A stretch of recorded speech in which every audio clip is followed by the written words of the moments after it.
6. The tree of the knowledge of good and evil, and the eschatology. What is knowledge? Knowledge is food for the mind.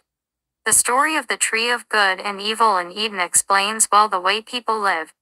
The meaning of eating the fruit of the tree of knowledge of good and evil, and thus becoming a tree that bears good and evil, reveals well what the way of life of the first person was. The story of Adam in Eden is truly excellent for diagnosing men. It really helps us understand why the Bible is scripture. Knowledge is power. This is so in the world view of the first person.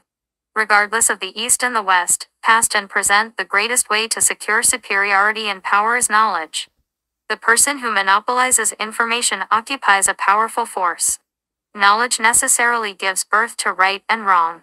It is said that knowledge is the mother of good and evil. The fruit of the tree of knowledge is right and wrong, good and evil. The creation of knowledge is centered on the ego. All knowledge is aligned around the selfish self. Even universal and scientific knowledge is thoroughly human-centered.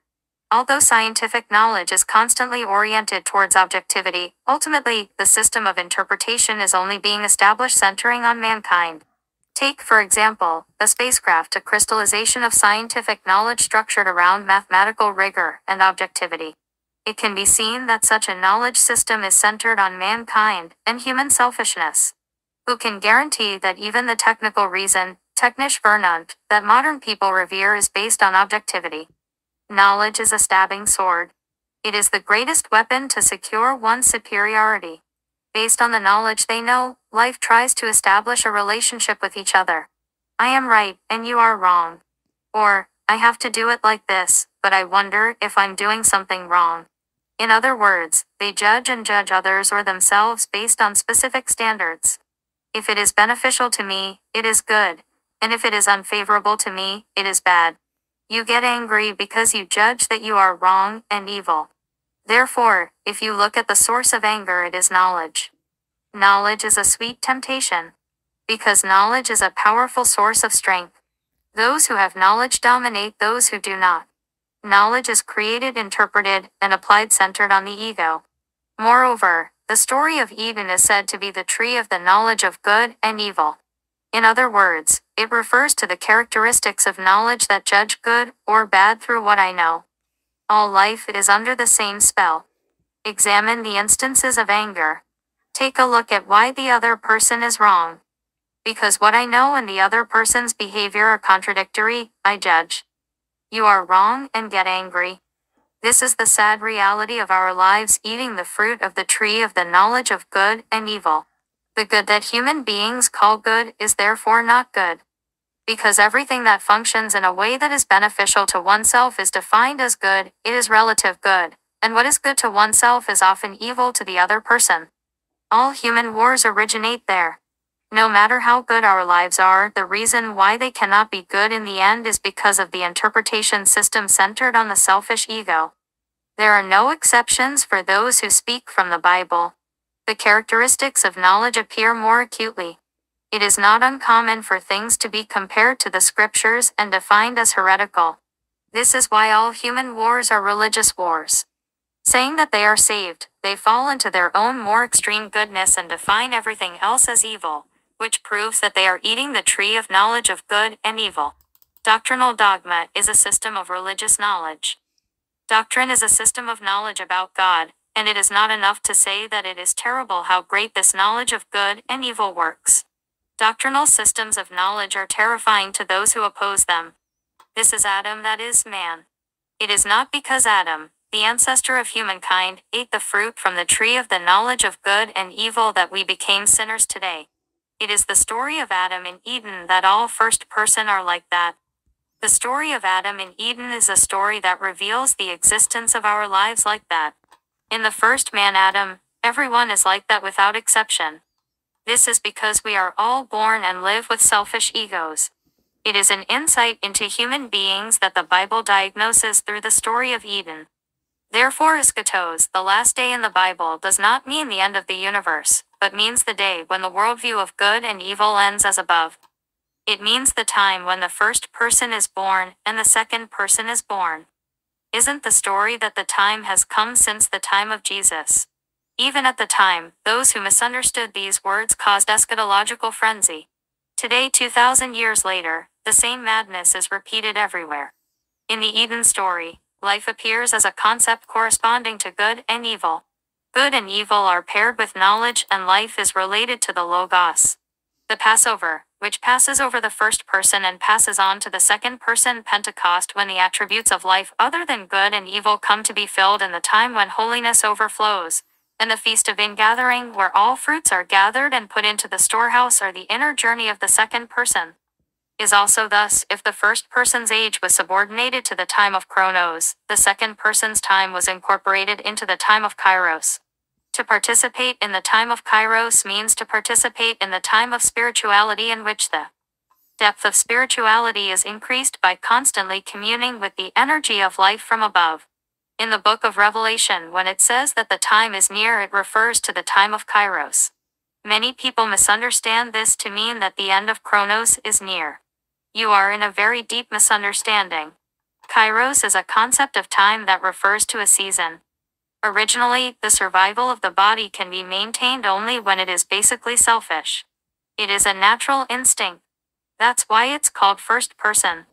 The problem is that the way the body survives is reflected in the mind as it is. The Bible stipulates that if we live only as first person in our lives, even though we wear the name Homo sapiens, we are no different from animals who live only by instinct. The Bible's diagnosis is that even if Homo sapiens makes morals, regulates ethics, has various laws and systems, carries the Bible, and builds a beautiful religion in the name of God and Jesus, they are essentially just animals walking upright. It is just the shape of an animal in which the human mind is exposed to the world of the jungle. To be born again means to be renewed once more in the same worldview. It means to live by the order of life, and it means that the selfish ego lives centered on good and evil and lives centered on life. It means that life is developed not by right and wrong, but by the principle of life. What living with life is here, lives obsessed with good and evil do not know. I've never lived it, so I don't understand what that means. To move from a system well organized by the system of good and evil to a system of life is a rebellion against the world of good and evil, causing commotion and chaos, and is unacceptable in the world of good and evil. Even so, life has to overcome the world of good and evil. It is not wrong to say that the overcomer in the book of Revelation is someone who has transcended the world view of good and evil. It is standing on the other side of good and evil. What is the difference between the eschatos of the Bible and the so-called end of the universe? Since the first person live in the values and worldview of good and evil, they naturally assume the end of the universe. I am trying to read and interpret the words that good people will have a resurrection of life and bad people will have a resurrection of judgment in relation to the end of the universe. Concern about the end of the universe and life is a universal concern, even if you are not a Christian. Life's prediction of tomorrow can be predicted with a certain degree of probability, but at the same time mysteriously unpredictable. The wisdom of mankind mobilizes all scientific and statistical data and tries to have a prediction system by synthesizing all possible cases. Curiosity about the end is also a phenomenon that everyone has. Is it a weakness that you can't even know what's ahead? It is not a weakness, but a mystery of life. Life that understands that it is impossible to know the future as a human weakness. So, based on what they think is a weakness, fortune tellers rise and sorcerers rampage. Eschatology is based on the psychology of such lives. Eschatology has good and evil at its root. The idea of eschatology is thoroughly idea of good and evil. It is true that eschatology exists as an extension of good and evil, which the first person who are eating the fruit of the tree of knowledge of good and evil are supposed to claim. Eschatology infects Christians like the Black Death. It is a disease of death. It's not just limited to end-of-life doomsday theorists. The central idea of the Bible is resurrection. Eschatology castrates resurrection. It is all decorated with the word resurrection, but paradoxically, this misses the core of the Bible resurrection. Resurrection is the resurrection of Lazarus, God's help who is dead in the grave trapped in the power of death. Resurrection is the coming to life of a being imprisoned in the tomb of good and evil. Despite the fact that what is imprisoned in the grave must come to life, the the grave door is tightly closed and resurrection is missing in claiming that it will be resurrected on the last day. Can we know how terrible the plague of the apocalypse is? Martha is also a representative case of being infected with the end of the universe, even though she uses the word ente escate hemera on the last day. The Bible closes its eyes to the end of the universe and human death. This is a mystery. Christianity is often referred to as the religion of the afterlife. It is only the interpretation of theologians, but what the Bible emphasizes is the idea of life in this world. Can the religion of the afterlife be self-sufficient because it has a positive moral function to control moral hay? An afterlife religion, paradoxically, cannot be an afterlife religion. Because the religion of the afterlife misleads the present life, it ultimately leads to misleading even the afterlife. The story of Martha illustrates this well. If we use the expression religion, only the religion of the present world is the religion of the afterlife. If time is divided into 3 parts according to Chronos' concept of time, it is past, present and future. Yesterday and tomorrow are saved from today. Today's resurrection renews yesterday. Today's resurrection saves tomorrow. Today is the day I live as myself, not the day to sacrifice myself and prepare for tomorrow. It is a fraud, a hoax, and a lie to say that today's sacrifice will be resurrected tomorrow. We leave today behind and only care about what happens tomorrow. He fell into a trap to deceive himself and masturbate without even realizing it. The Bible is silent about an eschatological tomorrow. Biblical prophecy is not eschatology. The Bible is full of prophecies about the second man. All prophets are only prophesying about the Son. See Hebrews chapter 1. All of the prophecy is contained and implied in the words, I am the Alpha and Omega, the first and the last, the beginning and the end. In the Old Testament, Yahweh means I am that I am, or I am that being, and ego eimi hoan. The God revealed to Moses is Yahweh. If God, who is I am, ordered the Exodus, and if he himself was revealed in that way, then the ultimate purpose of the Exodus is to reveal I am myself. Just as I am the shepherd means leading the sheep, and if I am a carpenter it implies that I will teach you how to handle wood. So if he was revealed to Moses as I am, then all the people would be I am. It is a declaration that it will lead, and it is a declaration that the ultimate of Exodus is also there. Then everything else is but expedience for this ultimate. The I in the first person is the I who is dead. In other words, it means I who lives in good and evil. At this time, I am the grave and death. Lazarus is dead. There, the resurrected I is the reborn I, the I who lives as life. If we are guided by God if we are guided by God who is I am, then we too will eventually become I am. That is what leads to salvation, and this is the core of what the Bible wants to say. In this respect, UWHS day is the day when Elohim is revealed as Yahweh Elohim, the day when life is reborn, and the day when I am born as myself.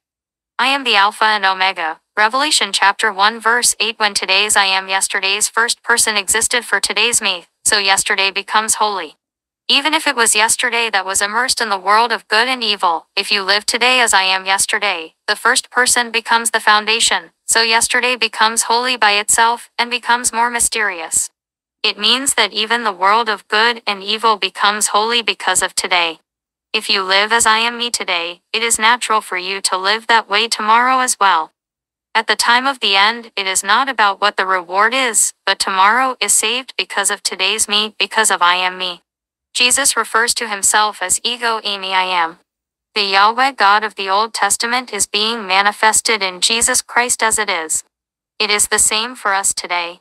If Jesus is the Lamb who takes away the sins of the world and is the one who will save from the sins of the world, then the moment I am myself, UWH will be worthy of the names leading to Joshua, Hosea, and Jesus.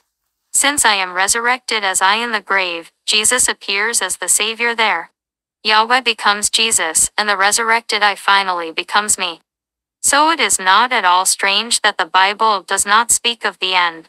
How can it be unfortunate that religious organizations that are oblivious to eschatos as an eschatology are rising like bamboo shoots after rain?